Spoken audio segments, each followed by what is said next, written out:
நண்பர்களே வணக்கம். குடியாத்தம் குமரன். முரட்டு பக்தர்னு கேள்விப்பட்டிருக்கிறோம். முரட்டு பக்தர், முரட்டு பக்தர், முரட்டு தொண்டன், முரட்டு விசுவாசி,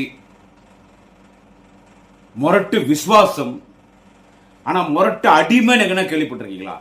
முரட்டு அடிமை, முரட்டு அடிமை அது வேற யாரும் இல்லை, நம்ம தவளம்பாடி டெட்பாடி எடப்பாடி பழனிசாமி.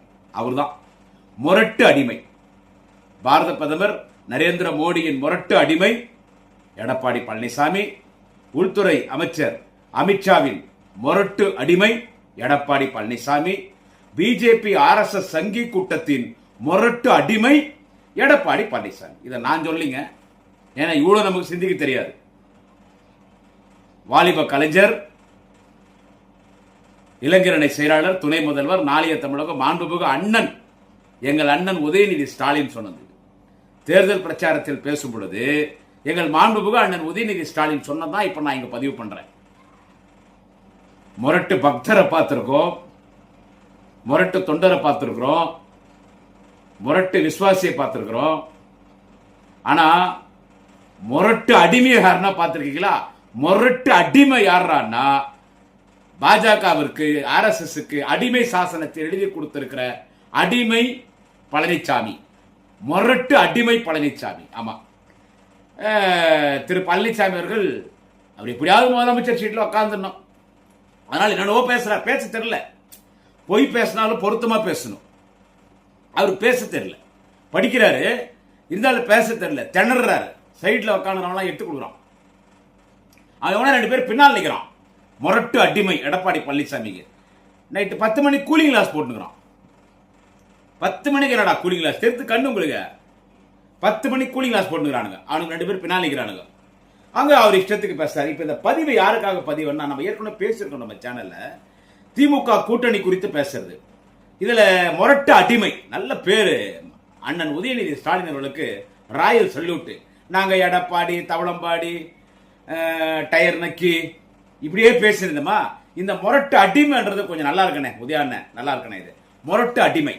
இந்த முரட்டு அடிமை எடப்பாடி பழனிசாமி பேசுறாரு. நேத்தெல்லாம் அதான் பேசினார், இன்னைக்கு காலையில் தான் பேசிட்டு இருக்காரு. திமுகவில் இருக்கிற கூட்டணி கட்சிகள் ஏதாவது புதுசா இருக்கிறதா? இருக்கிற அதே கட்சி தானே திமுக கூட்டணியில் இருக்கிறது. எந்த கட்சி புதுசாக இருக்கிறது? உங்கள்கிட்ட என்ன டொனால்டு ட்ரம்ப் வந்து கூட்டணி சேர்ந்துக்கிறாரா? டொனால்டு ட்ரம்ப் வந்து இப்போ ஏடிஎம்கேல கூட்டணி சேர்ந்துறாரா? ரஷ்யா அதிபர் வந்து ஏடிஎம்கேல கூட்டணி சேர்ந்துறாரா? இங்கிலாந்து அதிபர் வந்து ஏடிஎம்கேல கூட்டணி சேர்ந்துறாரா? சொல்லுங்க மிஸ்டர் முரட்டு அடிமை எடப்பாடி பழனிசாமி. இந்தியாவில் இருக்கிற எல்லா கட்சி உங்களோட கூட்டணியில் சேர்ந்துறாங்களா? எல்லாம் லெட்டர் பேட் கட்சி, டஸ்ட்பின் கட்சி, உதவாத கட்சி. ஒரு தொகுதியில் ஆட்டோவில் வச்சு ஆள் ஏற்றிடலாம், ஒரு டிஸ்ட்ரிக்ட் டெம்போ ட்ராவலை வச்சு ஆள் ஏற்றிடலாம். அப்படிப்பட்ட கட்சி தான் வச்சுட்டு இருக்கிறீங்க. அதுக்கு அடுத்து அந்த பரதேசி கட்சி பிஜேபி ஒன்று. அதுக்கு அடுத்து அப்பனையும் அம்மாலையும் அடிச்சுட்டு பணத்தையும் நகையும் திருடின்னு வந்துனுங்கிற அந்த ஊழல் பேர் வழி டாக்டர் அன்புமணி. அப்புறமா இன்னொரு பெரிய கட்சிடா, எப்பா பெரிய கட்சி, தமிழ்நாடு ஃபுல்லா ஒரு ஷேர் அவுட்டை வச்சா ஏத்திடலாம், தமிழ் மாநில காங்கிரஸ். வேற என்ன கட்சி இது உங்கள்கிட்ட? அப்புறம் இன்னொரு சொல்றாரு எடப்பாடி பழனிசாமி, எங்கள்கிட்ட பெரிய கட்சி இருக்குது, அமமுக இருக்குது, டிடிவி தினகரன் இருக்குது, டிடிவி தினகரன். ஏய், 2 பேர் என்ன சண்டை போட்டீங்க? எங்களுக்கு ஒரு ஆளே இல்லை, எங்க மயிருக்கு சமானம் டிடிவி தினகரன் சொன்னது யாரு தெரியுமா?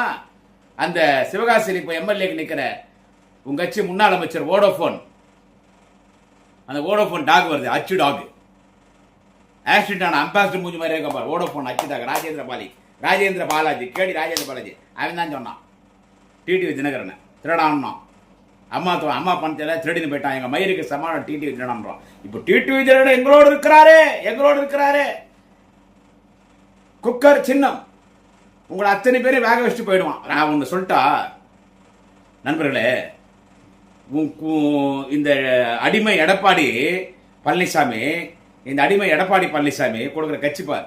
திமுக பேசும்போது இருக்கிற கட்சிகள் மட்டும்தானே இருக்கிறது. என்ன கட்சி? எல்லா கட்சி இங்க தான் இருக்குது. அரசியல் கட்சி பூரா இங்க தான் இருக்குது. திமுக, காங்கிரஸ், தேசிய முற்போக்கு திராவிடர் கழகம், அதே மாதிரி விடுதலை சிறுத்தைகள் கட்சி, இந்திய கம்யூனிஸ்ட், மார்க்சிஸ்ட் கம்யூனிஸ்ட், மறுமலர்ச்சி திராவிட முன்னேற்ற கழகம்,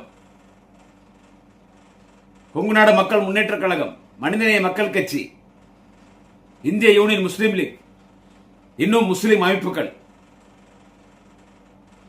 திரு கருணாஸ் அவர்கள், இப்படி பல இயக்கங்கள், எல்லா அரசியல் கட்சி இயக்கங்கள், சட்டமன்றத்தில் இருக்கக்கூடியவர்கள், இதற்கு முன்பு சட்டமன்றத்தில் இருந்தவர்கள், வாக்கு வங்கி இருக்கிற அரசியல் அங்கீகாரம் உள்ள கட்சிகள் தான் இன்றைக்கு திமுக கூட்டணியில் இருக்கிறது. இந்த கூட்டணி பத்தி நீங்க என்ன பேசுறது? இப்ப குறிப்பா என்னன்னு கேட்டீங்கன்னா, இப்ப எடப்பாடி பழனிசாமிக்கு இப்ப என்னன்னு கேட்டா, அவருக்கு இப்போ இந்த எடப்பாடி பழனிசாமி தண்டவாளத்துல ஏத்துறது யாருன்னு கேட்டா, இப்ப நாங்க திமுக பேசுறோம், முதலமைச்சர் தலைவர் தளபதி பேசுறாரு, மாண்புமிகு அண்ணன் உதயநிதி ஸ்டாலின் பேசுறாரு. ஆனால் நண்பர்களே, தேசிய முற்போக்கு திராவிட முன்னேற்ற கழகம், தேமுதிக இன்னைக்கு திமுகவோட கூட்டணி. தேமுதிக தலைவர் மரியாதைக்குரிய சகோதரி, இன்னைக்கு புரட்சி அந்நியார் என்று அழைக்கப்படுகிற மரியாதைக்குரிய வணக்கத்துக்குரிய திருமதி பிரேமலதா விஜயகாந்த் அவர்கள் தேமுதிகவின் தலைவர். எங்க குடியாத்துங்கார், செம்பேடு கிராமம், எங்க ஊருக்கார். அதே போல் அவருடைய உடன் பிறந்த சகோதரர், இன்றைக்கு நாடாளுமன்றத்தின் மாநில உறுப்பினர் மரியாதைக்குரிய அண்ணன் சுதீஷ் அவர்கள் இன்றைக்கு திமுகவிலே கூட்டணி சேர்ந்திருக்கிறார். அவர்களுக்கு 10 தொகுதி ஒதுக்கப்பட்டிருக்கிறது.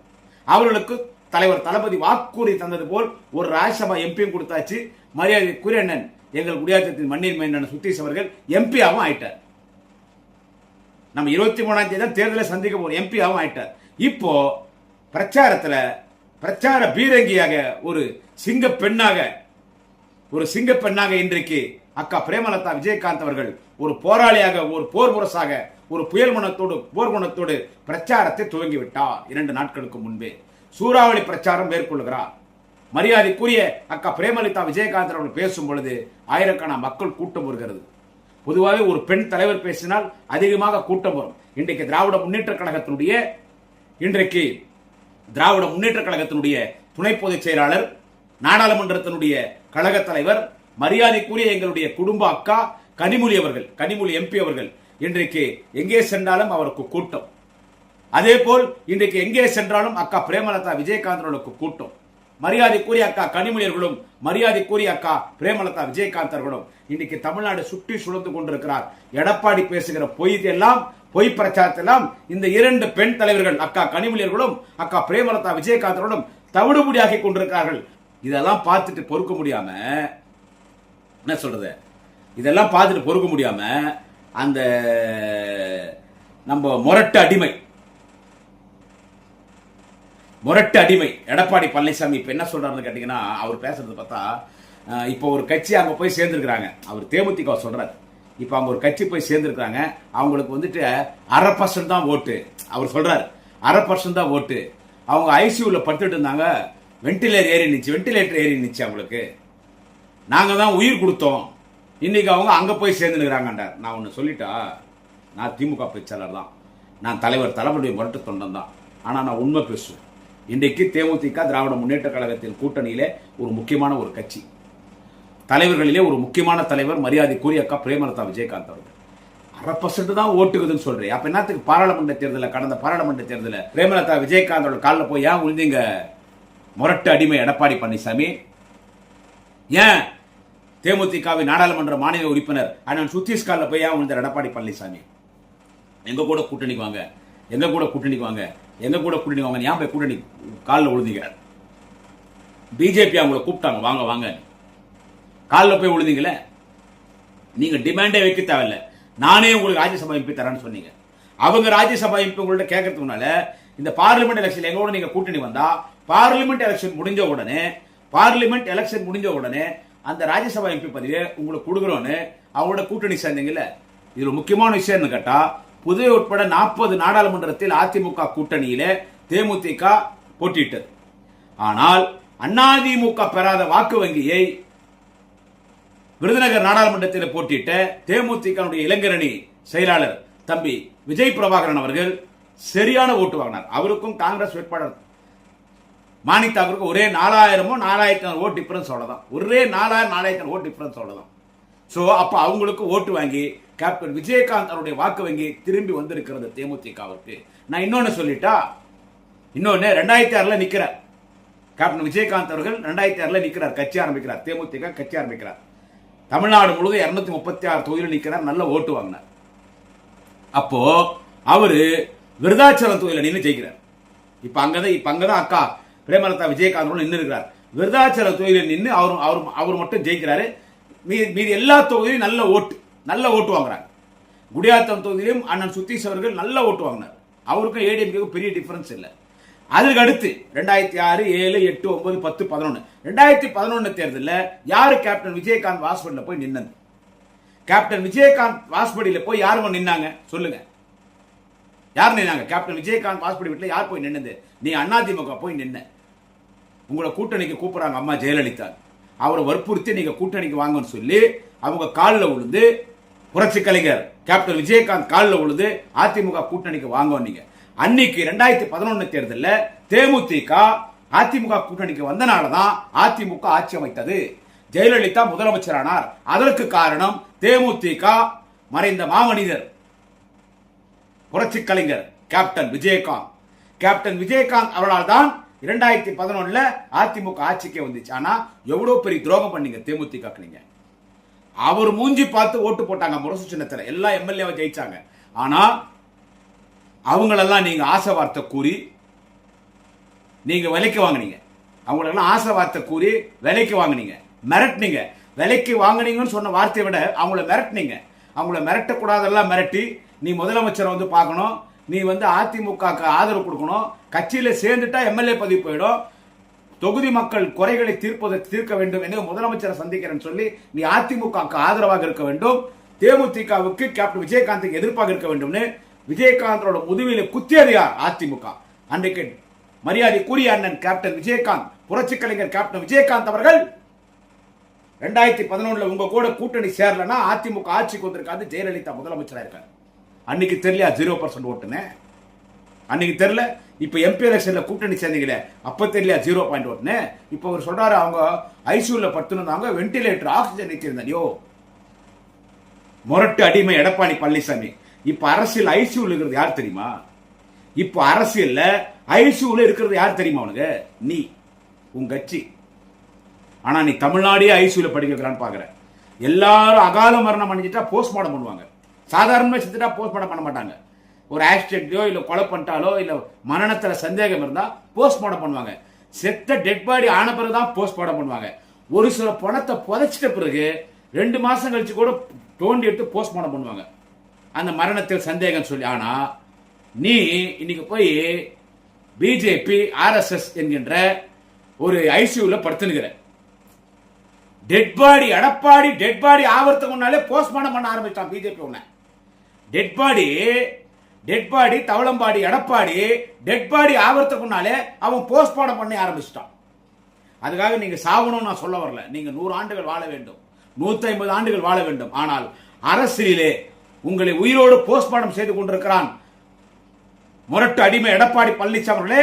உங்களை அரசியலிலே உயிரோடு போஸ்ட்மார்டம் செய்து கொண்டிருக்கிறான். ஐசியூல படுத்திருக்கிறது நீங்க. வென்டிலேட்டர் உங்களுக்கு கொடுத்திருக்காங்க. ஐசியூல படுத்துட்டீங்க எடப்பாடி பழனிசாமி. கூட அதிமுக படிக்க வச்சிட்டீங்க, மன்னிக்க வேண்டும். முரட்டு எடப்பாடி பழனிசாமி நீங்க ஐசியூலும் படுத்துட்டீங்க, அதிமுகவும் படிக்க வச்சிட்டீங்க. என்ன படிக்க வச்சுட்டு இப்போ உங்களுக்கு வென்டிலேட்டர், அதாவது ஆக்சிஜன் போயிட்டு இருக்குது, உடம்புல உயிர் இருக்குது. உயிர் இருக்கும் போதே உங்களுக்கு போஸ்ட்மார்டம் பண்றான் பிஜேபி, ஆர்எஸ்எஸ், மோடி, அமித்ஷா உங்களுக்கு போஸ்ட்மார்டம் பண்ணிருக்காங்க. இது தெரியாம இவர் தேமுதிக சொல்றாங்க.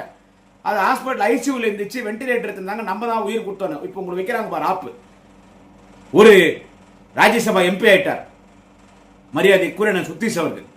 தெளிவா சொல்லிட்டார் அண்ணன் சுத்தீஷ் அவர்கள். தேமுதிக பொருளாளர் அண்ணன் சுத்தீஷ் என்கிட்ட சொன்னார், நான் குடியாத்தம் தான் நிக்கலான்னு இருந்தேன், ஆனா குடியாத்தம் ரிசர்வ் ஆகி போச்சு. ஆம்பூர் தொகுதி கேட்டேன். ஆம்பூர் தொகுதி அங்கே திராவிட முன்னேற்ற கழக உதயசூர் நிற்க வேண்டும் என்று முதலமைச்சர் அண்ணன் தளபதி சொன்னார். அவர் பேச்சு கட்டுப்பட்டு சரி குடியாத்தம் என்று நாங்கள் பிறந்த ஊர் குடியாத்தம் வேணும் என்றவுடன் அவர் தாய் உள்ளத்தோடு குடியாத்தம் தொகுதி கொடுத்திருக்கிறார் என்று குடியாத்தம் தொகுதியை பெற்றிருக்கிறோம். எனவே நான் எனக்கு வரும் MP fund, Rajya Sabha MP fund Tamil Nadu ஃபுல்லா கொடுக்கலாம். அதுல 60% நான் குடியாத்தம் கொடுக்குறேன். ஏன்னா நான் பிறந்த மண், எங்க அக்கா பிரேமலதா விஜயகாந்த் பிறந்த மண், எங்க மாமா கேப்டன் விஜயகாந்த் பொன்னெடுத்த மண் குடியாத்த மண். இந்த குடியாத்தத்தில் இந்துஸ்தானுடைய பிரிண்டஸில் தயாரிக்கப்பட்ட தேசிய கொடிதான் முதல் செங்கோட்டையிலே பறந்தது. குடியாத்தத்தில் நின்றுதான் பிறந்தவர் காமராஜர் வென்று இந்த நாட்டின் முதலமைச்சராக வந்தார். எனவே எனக்கு கொடுக்கிற எம்பி ஃபண்ட்ல 60% நான் குடியாத்தம் தொகுதிக்கு தரேன்னு என்கிட்ட சொன்னார் மிகுந்த மரியாதைக்குரிய தேமுதிகனுடைய பொருளாளர், இந்த மண்ணின் மைந்தர் அண்ணன் சுதீஷ் அவர்கள். எனவே இங்க முரசு நிற்குது. முரட்டு அடிமை எடப்பாடி பழனிசாமி, தவளம்பாடி டெட்பாடி பழனிசாமி அவர்களே, இந்த குடியாத்தம் தொகுதியில் முரசு சின்ன வேட்பாளர் பிரதாப் அவர்கள் 30,000க்கும் அதிகமான வாக்கு வித்தியாசத்தில் வெற்றி பெறுவார். எங்கள் திராவிட முன்னேற்ற கழகத்தின் தொண்டர்கள் உயிர் கொடுத்து வேலை செய்து கொண்டிருக்கிறார். எங்கள் தலைவர் தளபதி உத்தரவிட்டிருக்கிறார். எங்கள் அண்ணன் உதயநிதி ஸ்டாலின் உத்தரவிட்டிருக்கிறார். எங்கள் கழக பொதுச் செயலாளர் மண்ணின் மைந்தர் அண்ணன் துரைமுருகன் உத்தரவிட்டிருக்கிறார். எங்கள் மண்டல பொறுப்பாளர் அருணை மாநகரத்தின் அருணையாளர் அருணையன் செல்வம், கட்சியின் மூத்த முன்னணி தலைவர் அண்ணன் ஏவா வேலு உத்தரவிட்டிருக்கிறார். எங்கள் மாவட்ட திமுகவின் செயலாளர் இளம் புயல் மாண்புமிகு மரியாதைக்குரிய அண்ணன் ஏபி நந்தகுமார் உத்தரவிட்டிருக்கிறார்.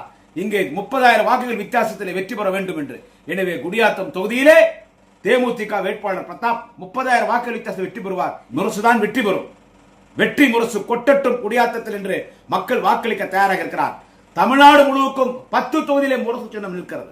10 தொகுதியிலே குடியாத்தம் தோடு சேர்ந்து 10 தொகுதியிலே முரசு வெற்றி பெறும். 234 தொகுதியில் 200க்கும் மேற்பட்ட தொகுதியில் திமுக கூட்டணி வெற்றி பெறும். நான் ஏன் குறிப்பாக முரசு சின்னம் குடியாத்தம் சேர்ந்து 10 தொகுதியில் வெற்றி பெறும் என்று சொன்னேன் என்று சொன்னால், எங்களிடமிருந்து பிரிந்து சென்றிருக்கிற தேமுதிக ஐசியூல இருக்கிறது, வெண்டிலேட்டர்ல ஏற்றி இருக்கிறோம், ஆக்சிஜன் ஏற்றி இருக்குது. அந்த கண்டிஷன்ல நாங்க தான் உயிர் கொடுத்தன்னு சொல்றீங்களே, முரட்டு அடிமை எடப்பாடி பழனிசாமி. அதனால சொல்ல வர, இன்னைக்கு ஐசியூல இருக்கிறது எடப்பாடி, முரட்டு அடிமை எடப்பாடி பழனிசாமி. இன்னைக்கு வெண்டிலேட்டர் ஆக்சிஜன் ஏறி நிற்கிறது முரட்டு அடிமை எடப்பாடி பழனிசாமி. உங்களை உயிரோட போஸ்ட்மார்டம் பண்றான் பிஜேபி RSS. அடிமையா இருக்க வேண்டியதான், ஆனா இவ்வளவு அடிமையா இருக்கக்கூடாது. ஒரு படத்துல வடிவேலு சொல்லுவாங்க, நீல போடான்னுடுவாங்க போலீஸ். ஏன் நாங்க இல்ல எங்களுக்கு வந்த உத்தரவு வேற மாதிரி. என்னன்னா, அவன் கருப்பா பயங்கரமா இருப்பான்னு சொன்னாங்க, நீ பயங்கரமா கருப்பாகிற ஓடி போடுறான்வாங்க. அந்த மாதிரி முரட்டு அடிமையிலே பயங்கரமான முரட்டு அடிமை எடப்பாடி பழனிசாமி. நீங்க திமுக கூட்டணி பத்தி நீங்க பேசக்கூடாது. எங்களோட கூட்டணியிலே இன்றைக்கு திராவிட முன்னேற்ற கழகத்தினுடைய உடன் பிறந்த சகோதரியாக இருக்கக்கூடிய இன்றைக்கு மரியாதைக்குரிய அக்கா, அனைவராலும் புரட்சி அந்நியார் என்று அழைக்கப்படுகிற மரியாதைக்குரிய திருமதி சகோதரி பிரேமலதா விஜயகாந்த் அவர்களை குறித்தோ தேமுதிக குறித்தோ பேசுவதற்கு எந்த தகுதி உங்களுக்கு கிடையாது. எனவே நல்ல பட்டம் உங்களுக்கு கொடுத்திருக்கிறார் மாண்புமிகு அண்ணன் உதயநிதி ஸ்டாலின். உங்களுக்கு நல்ல பட்டம் கொடுத்திருக்கிறார். முரட்டு அடிமை, அதிபயங்கரமான முரட்டு அடிமை, பாஜகவின் அதிபயங்கரமான முரட்டு அடிமை எடப்பாடி பழனிசாமி, நரேந்திர மோடியின் அதிபயங்கரமான முரட்டு அடிமை எடப்பாடி பழனிசாமி, அமித்ஷாவின் அதிபயங்கரமான முரட்டு அடிமை எடப்பாடி பழனிசாமி, சங்கிகளின் அதிபயங்கரமான முரட்டு அடிமை தலைமை சங்கி எடப்பாடி பழனிசாமி. இன்னும் 19 நாள், இன்னும் 19 நாள் இருக்குது. கதருங்க, நாங்களும் உங்களுக்கு கூட பேசுறோம். அண்ணன் உதயநிதி இருக்கிறார், எல்லாவற்றுக்கும் மேலாக தலைவர் தளபதி ஸ்டாலின் இருக்கிறார். இப்ப நீங்க ஐசியூல படிக்க வச்சோம், ஆக்சிஜன் ஏறுது, உயிர் கொடுத்தோம் சொல்றீங்கல்ல, மரியாதைக்குரிய அக்கா திருமதி பிரேமலதா விஜயகாந்த் அவர்கள் கேட்கக்கூடிய கேள்விகளுக்கு உங்களால் பதில் சொல்ல முடியுமா பாருங்கள். திமுக சின்னம் உதயசூரியன், உதயசூரியன் சின்னத்தில் வாக்களியுங்கள், முரசு சின்னத்தில் வாக்களியுங்கள், கை சின்னத்தில் வாக்களியுங்கள், பானை சின்னத்தில் வாக்களியுங்கள், சுத்தியல் அறிவாய் சின்னத்தில் வாக்களியுங்கள், கதிரறிவாய் சின்னத்திலே வாக்களியுங்கள். 200 தொகுதியில் திமுக கூட்டணி வெற்றி பெறும். தலைவர் தளபதி இந்த நாட்டின் முதலமைச்சர். முரட்டு அடிமை, அதிபயங்கரமான முரட்டு அடிமை எடப்பாடி பழனிசாமி அவர்களே. நாளை சந்திக்கலாம். வணக்கம். குடியாத்த குமரன்.